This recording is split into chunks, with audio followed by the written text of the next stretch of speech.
Some people inherit houses. Some inherit land. Obinna inherited something else. An account that feeds on profit and never closes.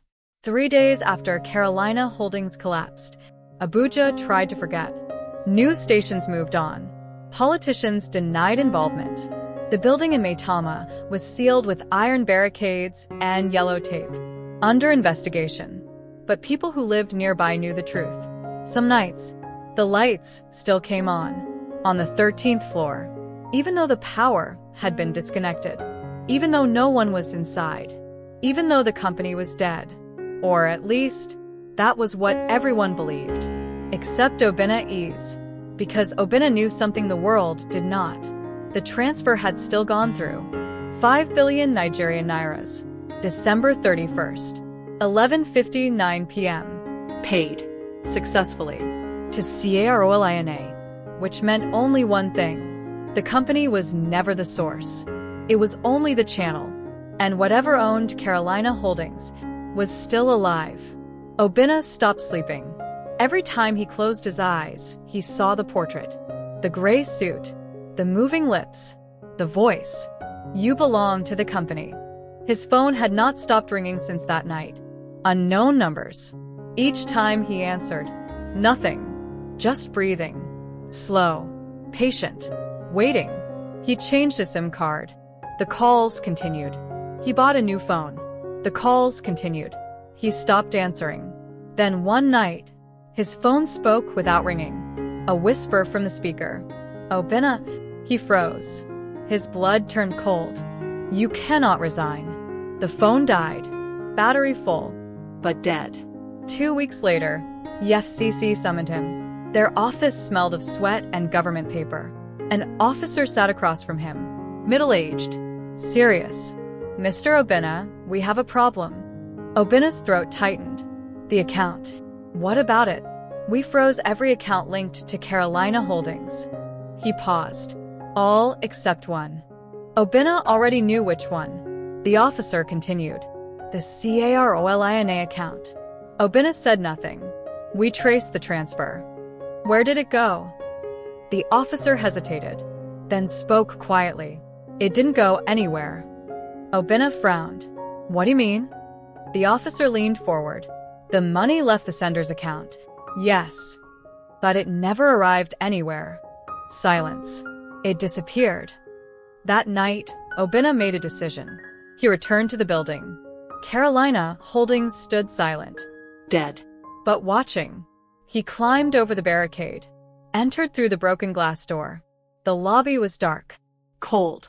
Empty. Yet his footsteps echoed like the building was breathing. Waiting. He walked to the elevator. Pressed the button. Nothing happened. He turned to leave. Then, ding.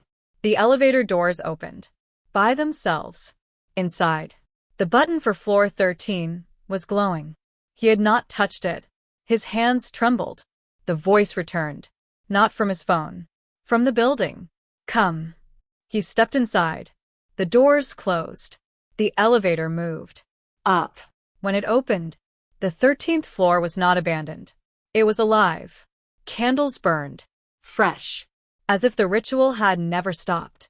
And, at the end of the room, the portrait was gone. In its place, a man stood. Real. Solid. Wearing a gray suit. Chief Caroline Adebayo. He smiled. You came back.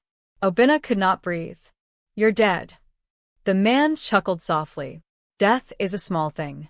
He stepped closer. You exposed the company. Yes. You destroyed the directors. Yes. The man nodded. Good. Obinna blinked. What? They were employees. Silence. I am the company. The words crushed him. You cannot destroy what you never owned. The air grew heavy. You see, Obinna? The man's eyes darkened. Carolina Holdings was only one branch. Obinna's heart stopped. One of many. He gestured behind him. Suddenly, screens lit up across the room. Hundreds of companies. Banks. Oil firms. Construction giants. Across Nigeria. Across Africa. All transferring money. To one name. Carolina. Obina whispered. How?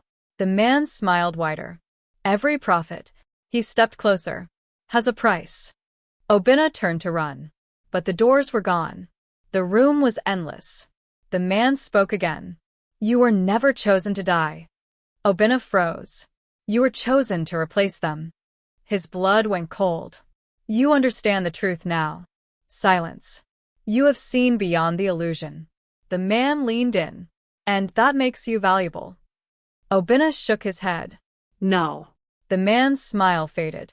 You signed the covenant. The walls began to close in. The voice deepened. You belong to the account now. The next morning, the security guards found the building empty. No candles. No man. No Obina. He was gone. Missing. His phone disconnected. His bank accounts frozen. His apartment untouched. He had vanished. Just like the others. Months later, a new company appeared in Abuja. Modern. Powerful. Fast-growing. Its name was different, but its structure was familiar. And in its shareholder registry, 41% belonged to someone new. Name. Obina Ease. No photograph. No address. No identity. And on December 31 st, 5 billion Nigerian nairas was paid. Successfully. Because the account never closes. And the shareholder never stops collecting.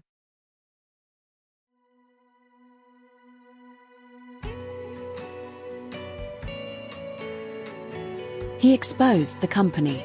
He uncovered the account. He tried to destroy it. But the account didn't close. It replaced him.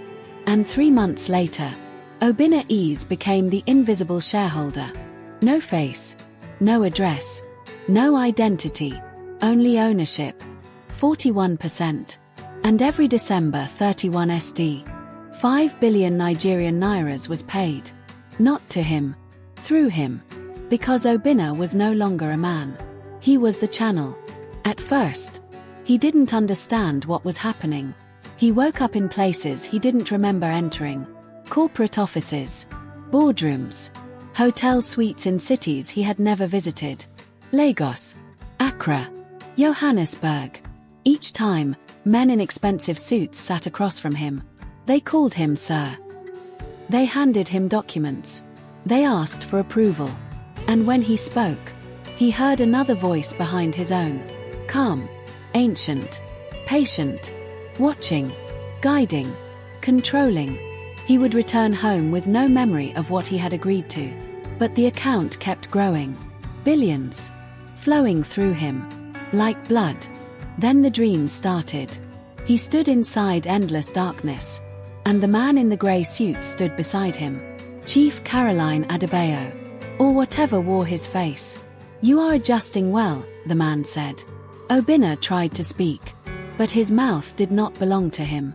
You are not controlling the account, the man continued. The account is controlling you. Obina forced the words out. Why me? The man smiled. Because you asked questions. Silence. Curiosity is invitation. Obina tried to fight it. He stopped signing documents. Stopped answering calls. Stopped leaving his apartment. But it didn't matter. Because the money still moved. The companies still obeyed. And every night, he felt himself becoming less real. His reflection began to change. His eyes darker. Older. Patient. Waiting. Like something else was learning how to wear him. One night, he opened his laptop. And saw something new. A file. Untitled. Created automatically. Inside was a list. Hundreds of names. Employees. Executives. Analysts. Across dozens of companies. Beside each name, a date. A transfer value. And one line written beside them all. Successor candidate. Obina's hands trembled. He understood. This was how it worked. This was how it survived. It never kept one owner forever. It moved. From one life to the next. And one day, it would move again. Desperate, Obina made one final decision. If the account needed a successor, He would choose one himself. He opened the system, accessed the registry, and typed a name. Then he stopped. Because for the first time, he understood the truth. It was never his choice. The next name was already there, waiting, prepared, chosen. Because the account always chooses, not the man, but the moment. The next morning, Obinna disappeared. No struggle, no evidence, no goodbye, only absence. His apartment was empty, his phone disconnected, his identity erased, like he had never existed. Weeks later, a young graduate received a job offer. Carolina Global Resources, a fast-growing company, powerful, successful, untouchable. On his first day, he entered the glass building, sat at his desk, opened his laptop, and saw something strange. A transfer. 5 billion Nigerian nairas. December 31st. 11:59 p.m. Shareholder name. Obinna Ease. No face. No address. No identity. Behind him, a reflection appeared. A man in a grey suit. Watching. Waiting. Smiling. Because the account never closes. It only moves. And somewhere, right now, someone new is asking the wrong question. Every profit has a price. And every price must be paid. Please subscribe, like and drop your location in the comment section below. Thanks for supporting our channel.